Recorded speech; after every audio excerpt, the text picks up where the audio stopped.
Common horse training mistakes: confusing your horse. The last thing you want to do when you're working with your horse is confuse them. And a lot of times we end up confusing our horses when we don't have clarity, when we're not clear in the way that we're asking our horse to do something.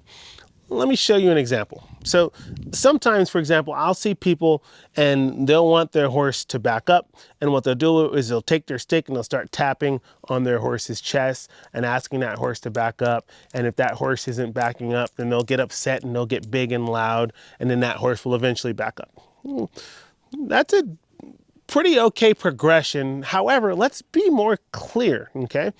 If I want my horse to back up from pressure, she can't really see, and Grace knows how to back up, so she's backing up pretty softly. But a green horse or a young horse, they can't see the pressure down here underneath their chest. Let me get nice and clear so she's not confused, right? You see already just getting out in front of her, getting big, getting clear, just my energy is telling her to drive backwards. And so in order to give her clarity, I'm going to come out here. I'm going to kind of exaggerate the movement and be big. When she backs away, I'll back off the pressure as not to confuse her. Now, this is really important. You see how she crept forward? I'm going to correct that and say, no, ma'am. We are only going backwards right now.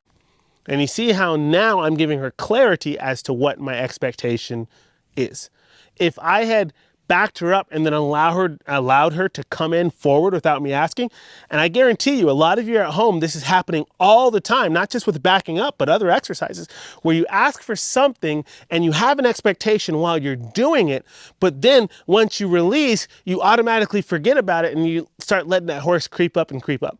And so horses need that clarity to say, I know that we weren't working on the exercise, but you still can't come forward until I ask you to. And you see how all I had to do is give her that clarity once, and look at her. She's like, oh yeah, okay, let me give you your space and stay away until you ask. And then when I'm ready, I'll say, okay, sweetheart, you can come in here. I'll add just a little bit of pressure. And look how quietly and polite, oh, what a sweetheart. Quietly and politely, she comes in there. But you can see how she's very comfortable with me. She's relaxed and she's trusting, even though I'm telling her what to do, backing her up, bringing her, kind of yo-yoing her back and forth, because I'm clear. And she can trust that that clarity is always going to be there for her.